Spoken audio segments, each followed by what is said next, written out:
tonight on Colonial Sports Center.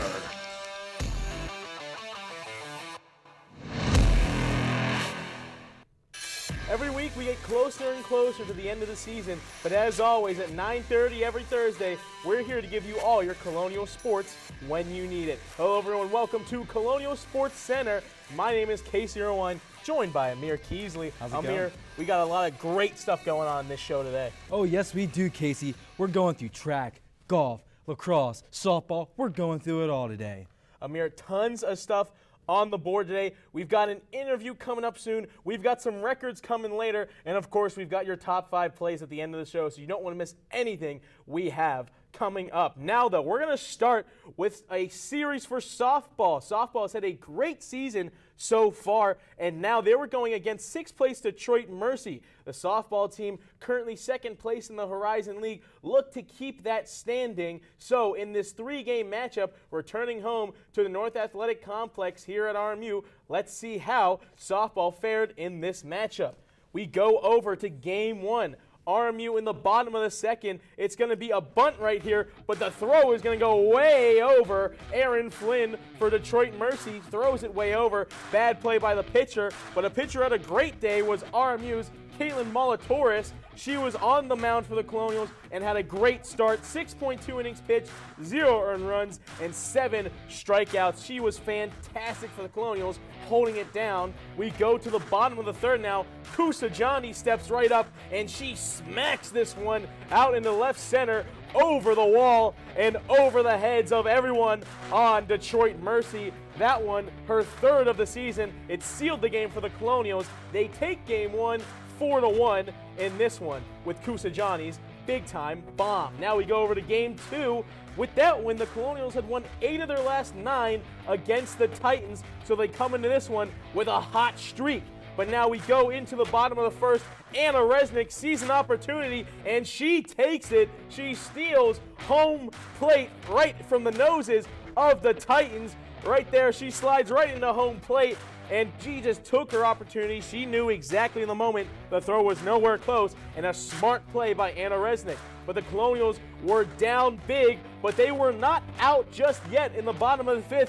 That bomb goes way deep. It's Jess Matheny, a 3-run bomb, her 4th homer on the season, and 27 RBIs now. But the Colonials here, they just couldn't stay in it, as Fessler is going to hit a homer off of Molatoris, who had a great game the day before, just couldn't keep herself composed in this one. And so in game 2, Detroit Mercy gets the runs they couldn't find the day before, and a 9-5 win for the Titans in this one. Now we go on to game 3. The Colonials down once again, looking to try to win this series. Mary Brandt, the star freshman, steps up to the plate. This is going to be a dink, and it's going to drop into the outfield. Mary Brandt with another RBI right there. Resnick is the one who scores again. Colonials down 1 as the freshman superstar gets another RBI right there. She's 2nd on the team. Now, but the Colonials just couldn't close it out because Katola is going to have a sacrifice bunt, which is really going to seal the game in the top of the 7th.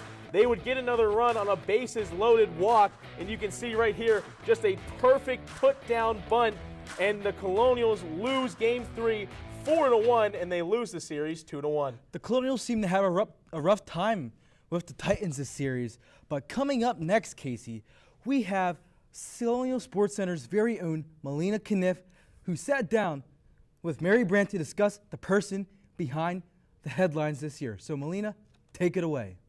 Thanks, guys. I'm here with freshman Mary Brandt. Thank you for being here. Of course, thanks for having me. Of course. So first, I would like you just to kind of introduce yourself to the audience, where you're from, what position you play, and what kind of drew you to RMU. Yeah, I'm Mary Brandt. I am from Youngstown, Ohio. I play first base.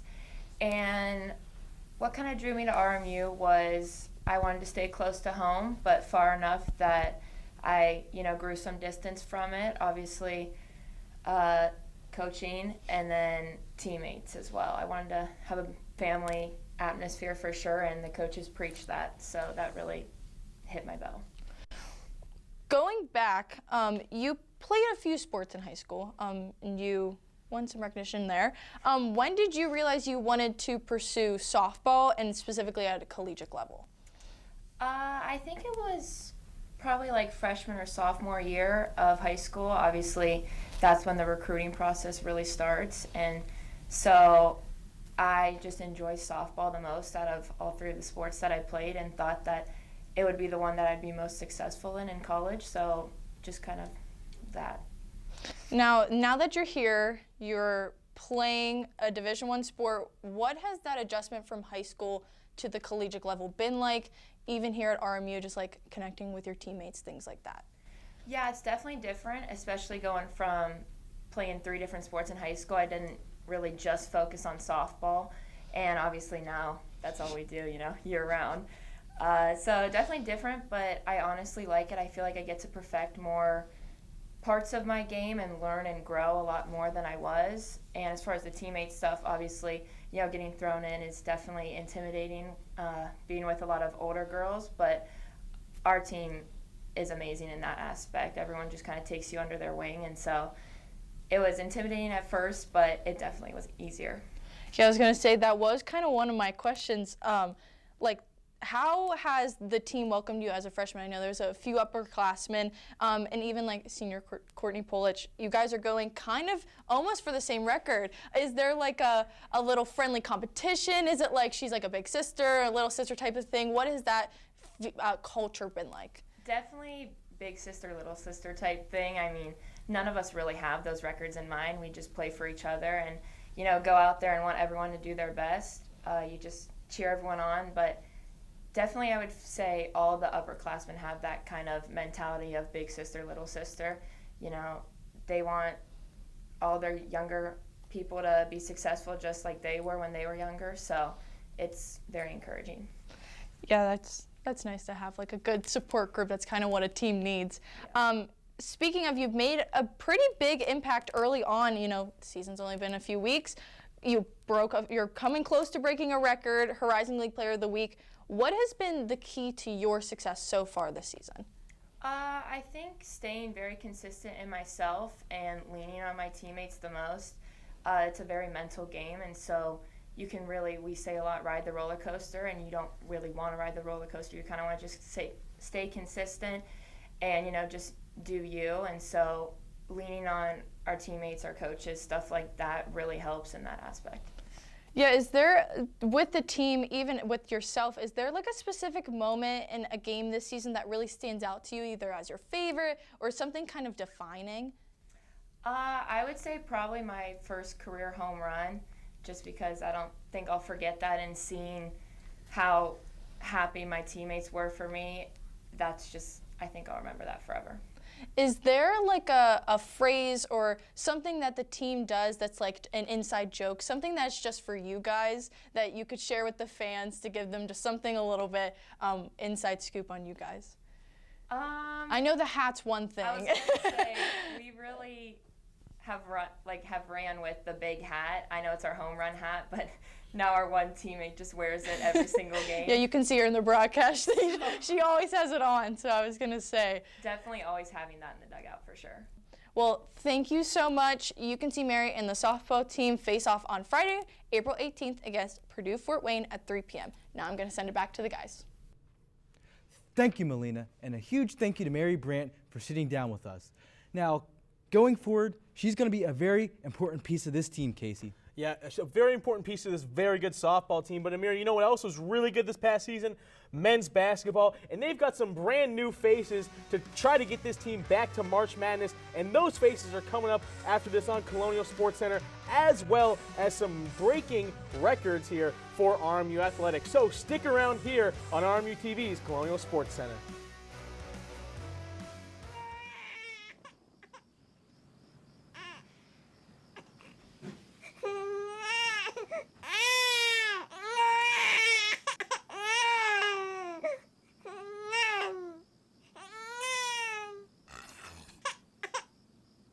If you love them enough to suck the snot out of their nose at 4 a.m., then surely you'll check NHTSA.gov/the right seat to make sure they're in the right car seat. Today, we face an unprecedented crisis. Tens of millions of refugees have been forced from their homes. But you can make a difference. Turn disruption and despair to hope and opportunity. Even small amounts make a big difference. Provide shelter, support, or jobs in your community. The more we understand, the greater sense of belonging we create. Act now. Visit supportcrisisrelief.org. I don't want to talk about it.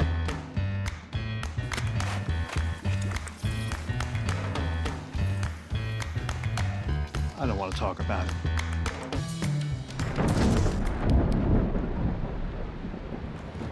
Families don't have to talk about everything, but they should talk about how to plan for an emergency. Get tips and resources to make your family's emergency plan. Welcome back to Colonial Sports Center. And as Casey said before break, we're going to be talking about something good, and that is the men's basketball team. So let's see how they slayed the transfer portal. Yeah, Amir, so far, their whole starting lineup left the team. You can see those starting five. Amarion Dickerson, the only one to actually commit anywhere, going to USC, big-time school there. But the rest of the starting lineup, Cam Woods, he's had a few talks with big schools. Alvaro Folgueras has been really linked with teams like Kentucky and Providence. DJ Smith and Oma Jaffa looking for offers. But Andy Toole has had to try and navigate this whole transfer portal situation, and he has finally got 3 new names after a few weeks of no one coming in. And yes, he has. Andy Toole has hit the portal hard looking for talent. And look at here, we have 3 young guys who are averaging double-digit points per game, Casey. I think that's amazing, and they're all really guard-heavy too. And here's another interesting point. We have a little bit of some PSAC action here. That's where Josh Majafo came from. So it looks like they have a little pipeline coming from the PSAC to RMU. Yeah, Cam Kearney, all PSAC first team. He's a really explosive player, and all of these guys should be great additions for the Colonials. But now we've got our own basketball expert coming in. We've got Joey Germasic, our CSC expert on basketball, and he's here to talk about how this transfer portal has gone for the Colonials. Joey, how are you doing tonight? Doing pretty good. How about yourself? I'm doing fantastic, Joey. Another great week to talk about some RMU basketball. But, Joey, we're going to get started off here real quick. What do these new players bring to Andy Toole's squad? It's like you guys said, a lot of guard play. You know, the 3 transfers so far have all been guards. We're going to start out with the first one, Albert Vargas, the 5'10 junior guard out of Southern Connecticut State University. He's a player that averaged last year 17 points a game with 6 assists, so kind of a good dual threat type of player on offense. He had a season high last year of 36 points against Assumption. He's going to be a player like DJ Smith, you know, a short guard, a guy that could run the offense pretty well, kind of score on all 3 levels, and, you know, kind of take the bench production up like how DJ Smith did last year. You say he's a DJ Smith replacement. What about Cam Kearney, a guy who has been really explosive in the PSAC? Explosive is correct. He is an electrifying player who averaged last year in the PSAC 21 points a game. And fun fact, he was the only player in the PSAC to score over 20 points a game. He's going to be an exciting player to watch. Like Amir said before I came on, kind of some PSAC similarities with Josh Omojafo. Similar build, you know, a guy that could score in the mid-range and from deep. He's also very efficient, scoring on 50% of his shots on the court and 46% from three-point range. So he's a very efficient but electric type of player. Should be a great addition to the roster. Real quick, Joey, does Tazir Smith's injury concerns worry you as he missed all of last season? I think it does a little bit, only because he hasn't played basketball in over a year. Last time anyone got to see him play basketball was at Pearl River Community College, but he did score 19 points a game, got 7 rebounds and 2 assists, or not 2 assists, excuse me, 2 steals per game. So he is a defensive threat, kind of like how Cam Woods was like last year. You know, a guy that will be your leader, that will score a lot of points, but also get down and dirty on the defensive end. Should be a good addition if he can stay healthy. Now, Joey, moving on to a pretty big question. That's only 3 faces out of this team. As you know, you need 5 to have a full roster out there on the court. So what does RMU still need to do in the transfer portal to make this team contenders once again? A big question indeed, and that is what they need. They need bigs. They need size. They have lost their 3 bigs that played a consistent amount. with Ishmael Plett, the 6'8" forward, graduated last year, and Marion Dickerson and Alvaro Folgueras have entered the transfer portal and are likely not to return. So the Colonials had three forwards leave them, and so now they're going to need a lot of bigs. They're going to need size. They're going to need to go down low this upcoming season. Right now, there's no current center listed on the roster except the freshman Eddie Cook, and center is his secondary position as he is a 6'6" forward coming out of Atlanta, Georgia. And some guys that have been linked to the Colonials this year has been the 7'4" center out of Elon. So look for the Colonials to go for a lot more bigs as this transfer portal starts to close down. The Colonials start to tighten up their roster for next season. Yes, Joey, anyone who's watched this show or men's basketball this season could really say the big work and the defensive work by the bigs like Folgueras, Dickerson, and Plett were a big reason why they made March Madness. Thank you, Joey, for your insight and input on the Colonials men's basketball team. Joey, have a great night. Thank you. You too, Casey. Hey, switching it up, taking it from the hardwood to the field. RMU lacrosse has had a great weekend, but they have a tough road ahead here, Casey. Yeah, both lacrosse teams playing over the weekend. Let's see how these teams did. You can see 2 wins, though, and both these teams in their conferences have been fantastic. Women's team with a big 19-11 win at Detroit Mercy. Vivian LeMange, we're going to get to her in a little bit, 11 points, a program record. They sit tied for first place in the MAC. Now, you move on to the men's team. You don't see him on this graphic, but David Burr had 4 goals and 4 assists, 8 points on the night. He is 3rd in the NEC in points per game, and both these teams are playing great ball. And speaking of great ball, the Colonials are undefeated in conference play, Casey, and I'm going to go back to a really cool point. I mean, Lemoyne is also 5-0 in conference play, and I really think that if they can propel these next 2 games, beat Cleveland State and beat Lemoyne, they'll be in great shape heading into the NEC playoffs. Yes, Amir, both these teams looking great. The men's team, as you said, undefeated in conference play. But we're going to go back to the women's team a bit because even though they're only 3-1 in conference play, they're tied for first in the MAC. But more importantly, as you just said, Vivian LeMange, 11 points in that one, a program record, 5 goals, 6 assists. Vivian LeMange, the freshman, on the season now, 18 goals, 27 assists, 45 points, leads the Colonials in points and assists. So let's look at all of her points from this game. Amir, what a superstar she has been. She has been a real superstar this year. And let's take a look at this goal right here, Casey. This goal was amazing. A little spin behind the back. That was amazing, Casey. Just nothing you could really do to stop it. A fantastic spin by LeMange, and she just really keeps it going. Nothing the Titans could really do. A great assist right there. It just really shows the vision, the scoring ability, the presence of mind. She has it all, and she's been a big reason why the Colonials are tied for first in the MAC. We might as well call Vivian LeMange the Titan Slayer because she did it right here with a goal, Casey. That's a great name right there, Amir, the Titan Slayer. Indeed, she's just going to keep pounding it on. Throws the stick after that one. She is hyped after that goal, giving her a hat trick on the day. But, of course, she wasn't done, Amir. She wasn't done. She's going to go on and score another point, Casey. Another assist on the day to bring her total to 5. We're only halfway. We're not even halfway done, Amir, because she just kept pounding it on right here. It's a long shot right here that she still assisted, but again, she's just all over the field everywhere for the Colonials. Really just a workhorse. And looking at the counter, what is that, 6? Now 7, Casey? That is insane number she's putting up. Almost as much as Detroit Mercy. You know, she has the 3rd most goals on the team this season for the Colonials, but you couldn't really tell today because her scoring presence was absolutely lethal. Amir, she would have 5 goals on the day. There is number 5 right there. A lot of them were really similar type of plays, but when you find something that works, you find your formula, you can get it to go anytime you want. And today, during that game, she really was down and on that formula. And like you said, Casey, if it ain't broke, don't fix it, because she definitely did not fix it. And guess what? She's going to get yet another point to bring her total to 11. And here's the cool thing. Vivian LeMange had as many points as Detroit Mercy did. Yeah, unbelievable, Amir.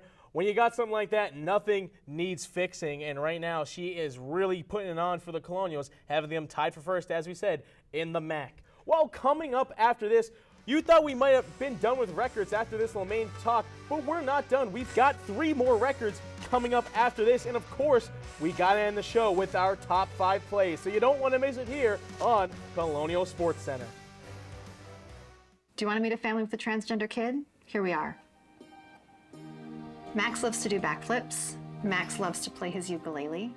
Max loves to just be a kid and just be himself. When I found out I was pregnant, all I really wanted was a happy, healthy, whole child. And that's what I got. I think it's really important for people to know that trans kids don't have a political agenda. They are just kids. Like any parent, we love our kids unconditionally, and we will never stop fighting for them. Stand with us. Protect our families. Wait! Not in the toilet! No, don't do that. No. Don't hit your brother! Oh! Not again! I tell you about playing in the mud. Raffy, not so close to the pool. Wait! Frankie, happy. What are you doing? We told you never to touch the gun! I'm sorry, I didn't think it was that big of a deal. You could have hurt yourself! Safely store your guns. Unload, lock, and away from ammo.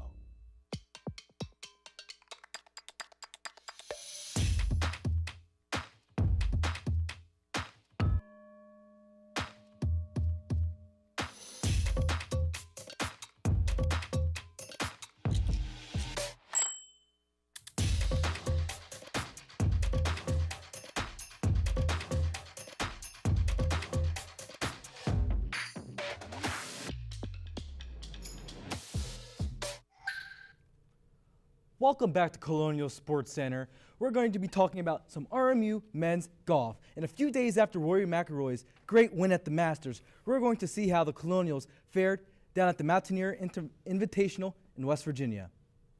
Now right here we have Ben Sheridan, who came in a tie for 30th place with a plus 14 score, Casey. That didn't look like it was too well, but they finished, you know, pretty decent, 11 out of 18. Yeah, they certainly didn't have any rounds like Rory at the Masters over the weekend, but they're coming back. You know, they've had some solid moments. This was not their best tournament. Chuck Chigresser really has had a great season, but this one not his best outing. So they'll look to really improve still as the season keeps going. And Oklahoma State ended up winning this tournament here. Yeah, but let's move on, Amir. We're going to go over to some women's cross country. They traveled to New Wilmington, PA to participate in the Westminster individual. So let's take a look at this one. This one was pretty big. We're going to have some records coming up from this event, actually. But looking at all through here, the Colonials really dominated in this one. But we, of course, have to give a little shout out to Bethany Naughton. She finished 3rd in the 400 meters in this tournament, in this invitational. Over the years, she's been our good friend here at RMU-TV, at RMU Century Media. She's had some struggles with injuries, but she's back, she's running, and she gets a 3rd place finish here in her senior year. And yes, she has. I mean, the entire Colonials roster has been brought home a lot of brass. I mean, 3 gold medals from this invitational, Casey. That's awesome. Yeah, it is fantastic, this invitational. But Amir, as I just said, we're not done with it. Everything you saw right there. That is not all that happened at this invitational. No, Casey, and that's interesting that you said that, because there has been a lot of records that have been broken by 3 Colonials that, you know, just happened over the last few months. So let's take a look at what these Colonials did. Right here we have Franny Cabana, who set the school record for the fastest mile, 4 minutes and 57 seconds. Way faster than I could do it, I'll tell you that. And let's see who did it next. Right here we have Julia Dill, who ended up, you know, oh wait, what? Julia Dill broke a school record for the 5,000 meter time, and I thought that one was pretty interesting, Casey. Yeah, Julia Dill with that one. Moving on here though, Sam Hedden, I have to say, Sam Hedden was in my graduating class at Shaler Area High School. Shout out. It's pretty cool seeing her here. She broke another record, beats Dill's record again, this time in the 5,000 meter, and she was fantastic. She also broke the 1,500 meter record that was last set in 2013. So track absolutely fantastic on the women's side, with a bunch of records being broken, and of course, our own Bethany Naughton coming back from injury and getting 3rd place. Exactly, and it's safe to say that these runners just aren't track stars. They're great. Yeah, and Amir, you said she could run faster than you. I would hope she could. Now, coming up after this, of course, it's your top 5 plays, so you're going to want to stick around here on Colonial Sports Center. The death of George Floyd, who died in police custody Monday night. Turning my pain into purpose is pretty much what I have done to start this foundation. It's going to take more than just us, you know, as a foundation. It's going to take the community, the world, to help us make a change, because it just can't be us.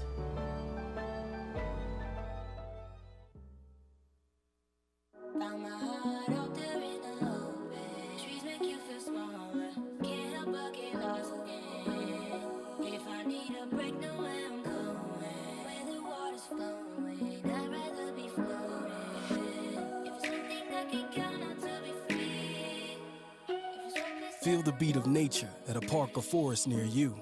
Find a forest and music inspired by nature at discovertheforest.org.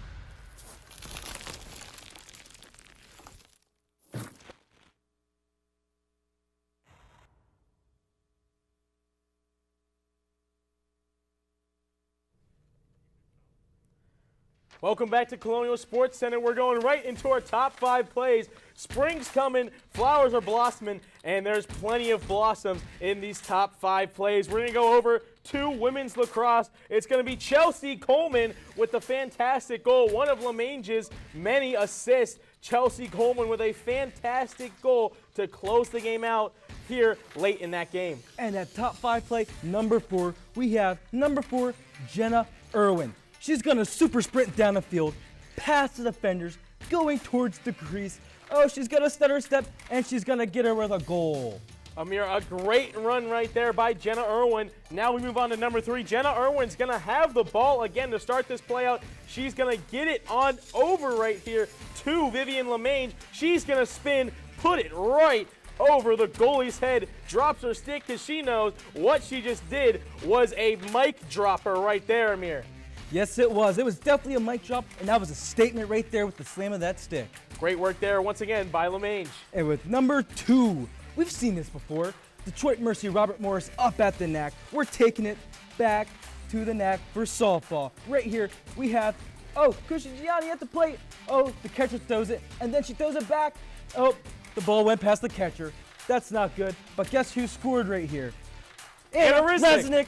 That's 100 points for me, Amir. Anna Risnick, hey, I guessed it right. Finish my sentence, man. Come Amir, on. I love that little jingle you had. Back to the NAC. We're not going back there, though, because we're going on to Joe Walton Stadium, Colonial's men's lacrosse. They're going to kind of jump this guy, and Alan Brennan's going to get the ball, going to run all the way down the field, do a little fake, puts it right in for a fantastic Colonial's goal here for our number 1 play of the week. You can see they just take this guy down.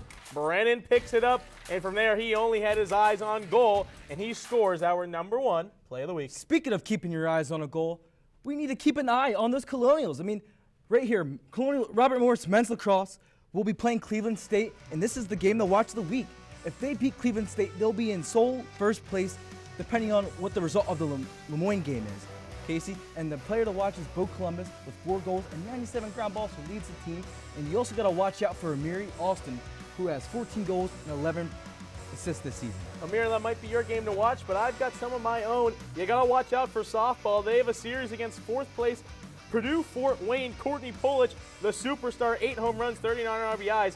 Got to look out for her. On the other side, Grace Holopeter, you got to look out for her as well.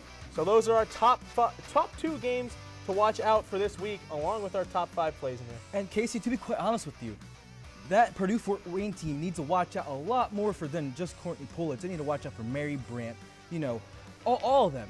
The whole team is full of star power right there. Yeah, gotta talk about the pitcher Madison DeVault as well. But thanks for talking about Colonial Sports with us again this week. I'm Casey Irwin. This is Amir Keesley. We'll see you next week.